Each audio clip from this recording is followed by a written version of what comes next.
You know, in this job, a lot of times I've made a lot of jokes and meme questions that I thought to myself, this is so silly that I'm never going to get an answer. But only in the world of Don't Hug Me, I'm Scared will I get an answer to that question almost instantly in the series and then completely miss it. Ladies and gentlemen, this episode's called One of Us is Dead, and the truth is, there is one of us that's dead. Scrumpus. I cannot believe that after I made that stupid joke in the last episode, he literally showed up in that episode.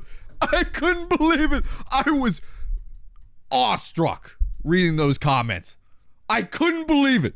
Scrumpus was real, and Scrumpus died the second I realized he was real. Rest in peace, Scrumpus. I will always love you. Thank you, everybody who wrote that comment. You have no idea how much I laughed when I realized my stupid joke had a payoff.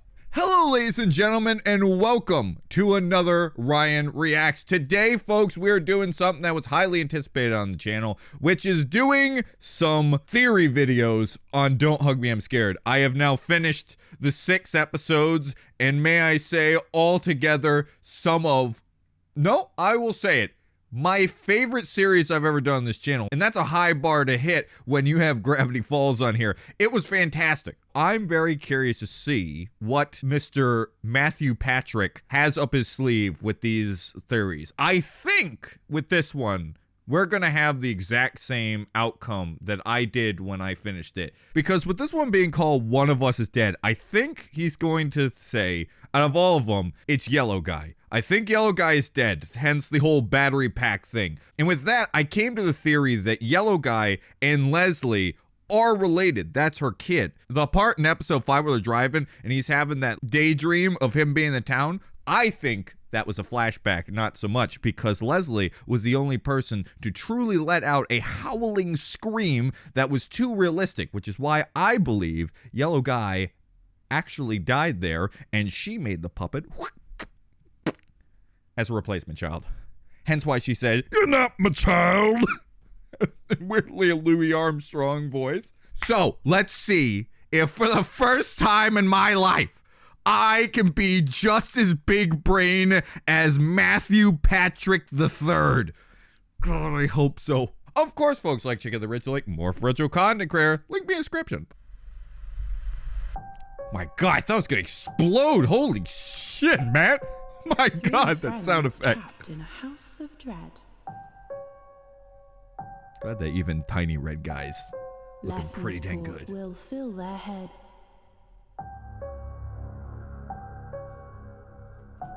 One a duck, the other red. Hey, that's Duck Guy. Put some respect on his name, And lady. the last, the yellow guy, is dead.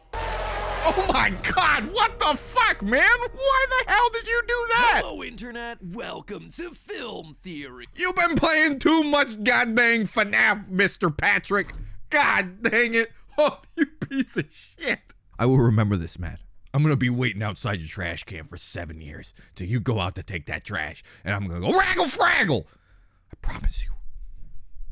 I guess if I would do a raggle fraggle, I gotta at least pick you up and kidnap you. But that's because I'm dedicated to the Billy and Mandy bit, not because I'm a criminal. The show that knows that a family is just a group of people who live together and have the same lawyer. Ladies and gentlemen, it happened. The new Don't Hug Me, I'm Scared TV series has finally hit the airwaves. You got a gusher, brother. Great. To catch you up, Don't Hug Me, I'm Scared, or DHMIS for short, started as a series of YouTube videos that took Sesame Street and Jigsaw. Why does and then made it YouTube to a always scale. gotta get a The little YouTube series handsy? followed 3 protagonists squeezies. named Red Guy, Yellow Guy, and Duck as they went on adventures, learned important lessons about things like I learned a lot of things too. or then injected pure nightmare fuel into our eyeballs with imagery like this. That wasn't too bad. That was bad. Okay, it was kind of bad.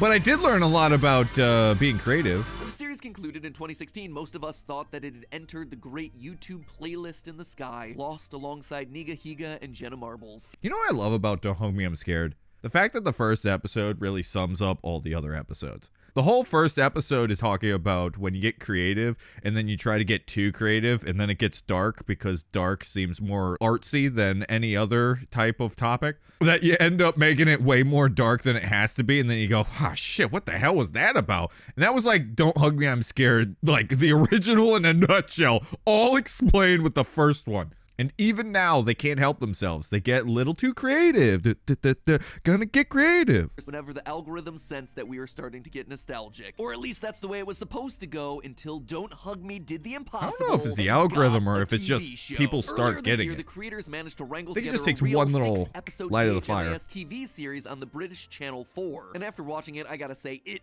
nails the tone of those original YouTube videos. All without Absolutely. feeling held back or tied down by them. In fact, it's clear that while the aesthetics look the same, the series has moved on. The calendar that appears in every episode has moved from the original June 19th date that it was stuck on to June 20th. It's a turning of the page, a symbolic new leaf. And whereas the original series was all about the corruption of art and children's programming, this new TV series seems to tell a more personal story about these characters, because they are actual real characters now. No longer are they just symbols for kids, or creators, or ducks, I guess. These three now appear to have histories. And War ducks. lore. In fact, when you start piecing this puzzle together, the story of these three characters is tragic. They're a trio that's trapped inside of a repeating cycle built on one woman's guilt and pain. And if I'm right about this, at least one of these three characters is dead. So wakey wakey gang, it's theory time, just theory time, you'll see. No, it's not as great as three of us.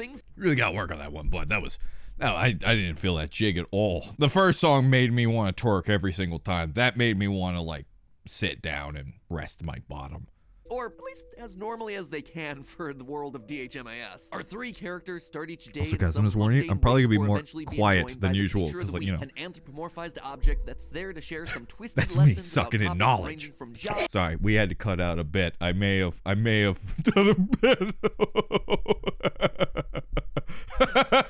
Let's get back into that video. Oh, sure, there's some weird bits mixed in there, like Yellow Guy's dad Roy viciously ripping apart a creepy family, or Duck killing off his own doppelganger, but nothing that out of the ordinary. Or the doppelganger killed episode 5, where the we real see one. The reality of The the biggest show controversy. Ray. In this episode, our main characters are confronted by an old living train, basically the nursing home equivalent of Thomas. God, I don't even need Thomas the cover-round engine. Anyway, at one point, the teacher turns into a car. I don't even need to hear the audio So to our know road that trio shit's does funny. The reasonable thing and hops into his rotting carcass to take a road trip, and it works. Not only do they manage to drive past the desiccated remains I did that of in their every original TV pilot, game of Resident Evil. Just got into a dead guy's body and went vroom. What happened to it? Just shriveled up. Nothing. I And they go manage to anywhere. drive It so was fun. far that they break through what appears to be a simulation. They leave their cartoonish world behind only to end up in a realistic dystopian one. We can't go back. I'm not going back into that house. Guys, there's something Realistic out there. dystopian world of real life. Lost Or a and dump. confused, they set up camp for the night. As they sit around a fire contemplating their new world and hoping that the neighbors will show up to help, a mysterious voice begins to echo through the night. Journeys made and lessons learned. You may feel like you're alone. Suddenly, Yellow Guy sees something out of the corner of his eye, and we cut to black. Only to then watch as a mysterious hand rolls a model of their car up to a dollhouse. He saw Matt Pat writing an idea. Of every episode. The journey always ends up back at home. Now, this is important because earlier this very episode, the characters had already talked about the episodic nature of content and how everything always winds up resorting to a status quo. All we do is sit around and then some guy comes and tells us about banks or vegetables. Nice to be back at home. eh? What are you talking about? We didn't even go anywhere. And sure enough, when we rejoined them in episode 6, the characters are reset right back to where we started, none the wiser about their junkyard excursion the night before. And that's when things start to really pick up. At first, the season finale's all about electricity. Our three friends get an electric bill and they don't want to pay it because Electricity is silly stuff that ought to be free. so of course their fuse box, Electracy, comes to life to teach them more about the wonders of electricity. That was their and how name? It powers phones. I just ignored the televisions, and bullshit. radios. And yes, even God. a shredder. When the lesson suddenly turns Oh, to man, I'm just so portable sources of excited when energy he's like excited. Batteries, Yellow Guy gives us the surprise revelation that he too is powered by batteries. No, I am half batteries. See? which is a strange detail that we'll come back to. Regardless, his current batteries are old, corroded, and clearly out of I wonder juice. if so the Duck numbers on switches his them out chest for mean anything. electraces. Suddenly, the once doofy yellow guy is juiced up to the max, and instead of being dim-witted, his mind explodes with intelligence. Equipped with this new awareness of the world around him, yellow guy becomes the first person of the trio to realize that they're only on the bottom floor of what's a multi-story house. Yellow guy climbs the stairs to discover the big And also, boy what's the room deal on with the him second seeing his floor. old Inside, self he in the finds mirror? older versions of Red Guy and Duck that are able to learn not just one, but 2 lessons in a given day. You seem Big? That's how Matt Pat became a great YouTuber, when he had film theory and On his game quest, he theory. continues up to Now the he's third at the floor, third where he finds stage. the more advanced Bigger Boys room, housing even smarter and more futuristic versions of Red Guy and Duck. Eventually, Is he's the top paid off by floor their gonna be heartless Matt and cruel Pat? experiments, Hey. things like electrocuting an innocent lump of living flesh. So for a final time, Yellow Guy leaves the room and moves up another flight of steps. At the top of the house, things are extremely Oh different. God, Here, get Yellow Guy Leslie out of the finds a door corner, labeled please. Leslie. Please, I And beg we you. get an answer as to what that means on the other side. Shin grosses me out. It's nice to meet Ren. you. It's made clear that That's just a this woman's is the shin. woman that we heard Shut the reciting fuck rhyme up. at the end of episode 5. It was also her gloved hand that was resetting the dollhouse back to square one at the end of the last episode. But now the dollhouse is opened, and we can see small figures of the trio inside, recreating the exact events that we're watching play out in this episode. Yellow Guy is obviously full of questions, and Leslie promises to answer all of them, provided he plays with the dolls. You help me tidy things up around here, and I'll help you. You promise? Promise.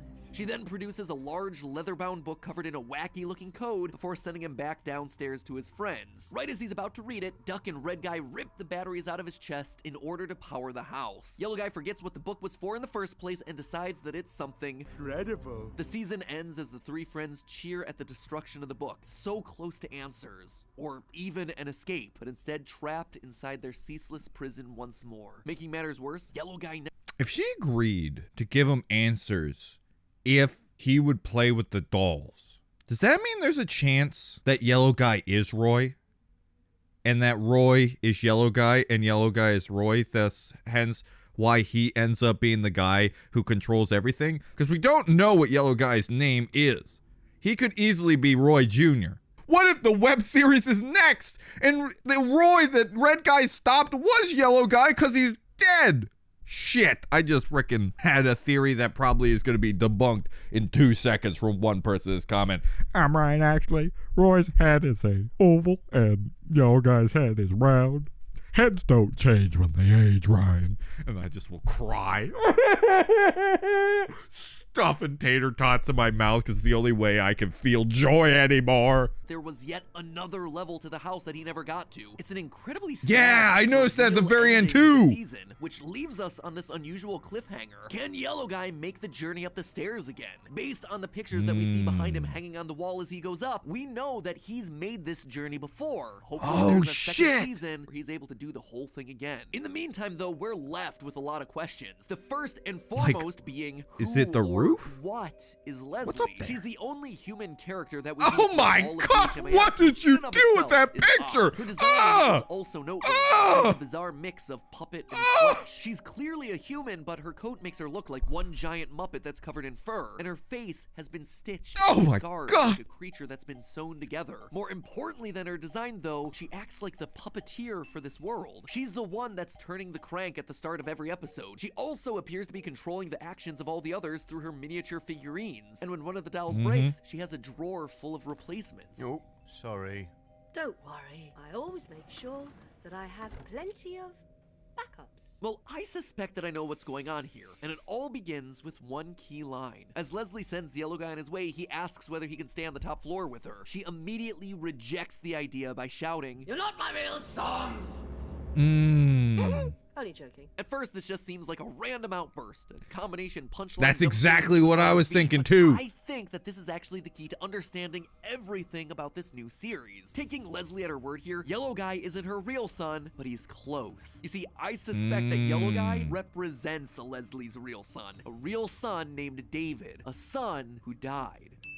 In episode 2, Death. Can we see the confirm if his name is etched onto David? The grave where Duck is Oh, buried. shit, I remember this. Later, we see a large group of human warriors show up in Of the kitchen for course! David's funeral. Well, there where goes my they Roy theory right out the window. Just friends.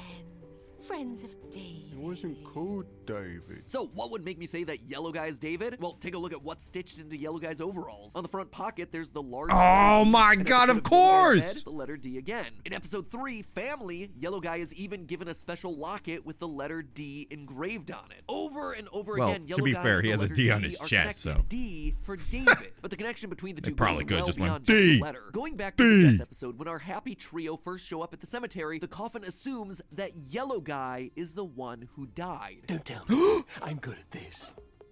It's you, isn't it? And throughout the rest Holy of the series, we watch shit! as both flies and worms are attracted to Yellow Guy and no one else. It's almost like he's a dead, decaying body. Plus, there's a strange moment in the intro of episode 5. Oh my God, why did I never put that together? Of course! And remember something about his past. I'm the one who had a Oh my dream God, when yes, I remember someone writing this. another me. He's clearly remembering a dream where he saw another version of himself. He's seeing David. The same thing happens again later that same episode when he looks out the car window. When I look out through it, it looks back in through me. He's connecting with a past iteration of himself, with David. We're also explicitly told that David is not Duck's name. Why does it say David? That's his name. What? That's supposed to be your name. We also know that Red Guy isn't dead based on his ID. Don't be silly. Oh! Die for ages. Oh. So by process of elimination, if one of these characters is That's right, he's like the only character that doesn't die, it huh? has to be Yellow Guy. This may also explain why Leslie says this to him when he first enters the room. You're one of my favorites. Sounds almost motherly. But this is far from the full story. The tragic twist of the tale is that we know exactly what killed David. He died in a car crash.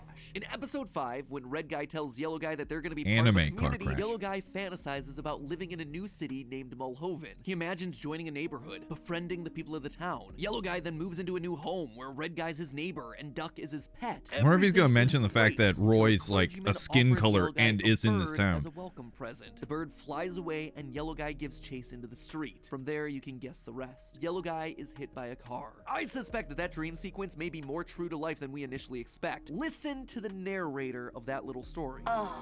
Morning. Here in Mulhoven, Newtown. It's Leslie's voice. You've got plenty of reading to do. In fact, it's Leslie screaming for Yellow Guy to get out of the street. Oh, careful. Careful now! And the reason she's screaming? Because she's the one in the car. Leslie killed her own son, David. What the what? What did you say? Yeah, you heard me. Leslie killed her own son in this accident. Why do I say that? Well, first of all, when we meet Leslie in episode 6, her face is covered in stitches, almost like she went through an Oh awful my accident God! herself. God Second, dang take a it, look at the Matthew license plate of the Patrick car as the gang III! drives I up. can't Episode believe 6 it! spells Leslie. And most importantly of all, we know that David wasn't the only person in the family involved in a car crash that day. At the end of episode 3, as they're wrapping up what they learned about families, Yellow Guy describes a family as a group And die on the same day in the same style of accident, but in different location. Unless his father Roy also died in a car accident that same day, which seems Nope. pretty unlikely. I suspect that this line's meant to describe. It can't be Roy. It cannot be Roy because Roy was in that scene. He was in the window. This is one of the things that I thought, because it was very weird that Roy had flesh. That's where one of the ideas why I thought that was not actually Yellow Guy, but like a human version of Yellow Guy that could have died that day. But I never, ever, ever thought to think that Leslie was the one driving the car. But it makes sense because she's on the license plate and it's the same kind of car. Also, it's the reason why she hates the bird. Remember she calls it a rat? She probably calls it a rat because it reminds her of the fact that he was chasing a bird and she now hates birds. And why Duck Guy keeps dying? That's a bit of a stretch. Maybe she just fucking help, but keep punching the duck for being the reason why. That's the reason. It's a stretch, but you know, who knows with this show. Pat, you got me again, brother. I thought we were even Steven, but you came out and gave a nugget of information that went right over my head and I would have never thought of. So I'm going to finish the video, but so far, thank you, Pat. That's fantastic. Now, I don't know if this is debated or not. You can't really see who's driving it, but it certainly looks like the same car. And the stitches are very, very interesting. Man, I can't believe I didn't think of that. All right. Who metaphorically died that day. And you see, that gets to the core issue here. That's why I think she's created these characters, this dollhouse, this world. It's to escape from that trauma. The sad truth of Don't Hug Me, I'm Scared is that it isn't the story of 3 wacky puppets learning disturbing life lessons. In reality, it's the story of a mother grieving over her dead son. A woman that is stuck in a spiraling them the cycle lessons of she guilt, wanted to creating teach her playthings son. that represent him so she can impart all the lessons that she would have taught him if he had lived. And she has dozens of backups to ensure that she never loses him again. And for as much as Yellow Guy Why'd you create reminds her Warren, of her though? lost son, he can never truly be the real David. You're not my son. Don't hug me, I'm scared. It's a weird name, right? We've never really stopped to question it, have we? It's always just kind of been there. So yeah, DHMIS, that's the name. Duh. But really think about those words. Don't hug me, I'm scared. It's a reference to someone so damaged, so hurt, that they're afraid of something like a hug. They're scared of affection, of love, of opening themselves up to someone else. That right there, that's Leslie. Afraid to love again because she's afraid of being hurt again. But I suspect that in order to move forward, to get to Or that hurting final level of again. the house, that's exactly what needs to happen. A hug. Leslie to forgive herself, and Yellow Guy to give her a hug. Then, and only then, will both of them be able to transcend, to move past their stagnant lives inside that house and climb to the final level, to finally be free. But hey, that's just a theory. A film theory. And cuts. Good stuff, sir. Good stuff. If they come back and I see a hug, I'm gonna cry like a goddamn baby. So thanks, Pat. Thanks for being that one. I'll just be looking. I'll be crying. If I cry, all I'll see is his face. His smug face. We all know the face looking. Damn you! And also, I'm happy to say, we came to the same conclusion. He just got more information than I did. It is exactly what I thought too. The only difference is I figured it out from seeing a wire sticking out of his head at first and the whole robot thing. Like, you know, Frankenstein, if you will. And then it does ask the question, with this information, what was the book? Get Better book? Was it therapy? What was it? One to build a new microphone stand as it shatters in front of me? Who knows?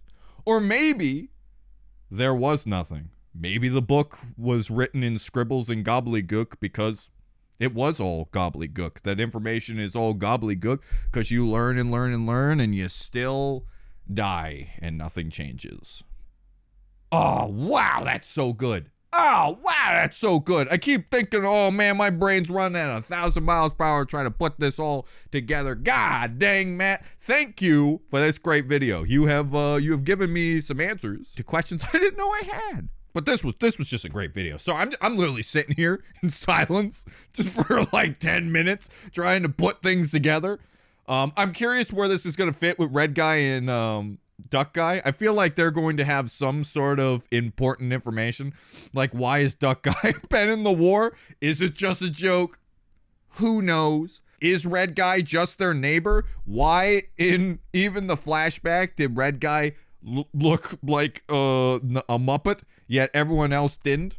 Thank you for this video. I very much enjoyed it, and I can't wait to watch the next one. Ooh, I can't wait to see what else you got up your sleeve, Pat. But anyways, folks, thank you so much for watching. If you enjoy, remember to subscribe, leave a like down below, and write a comment about this episode. Also, if you're just watching this film theory for the first time, I have reacted to all the episodes, and I put a lot of love and work into these videos, so I really hope you enjoy those too.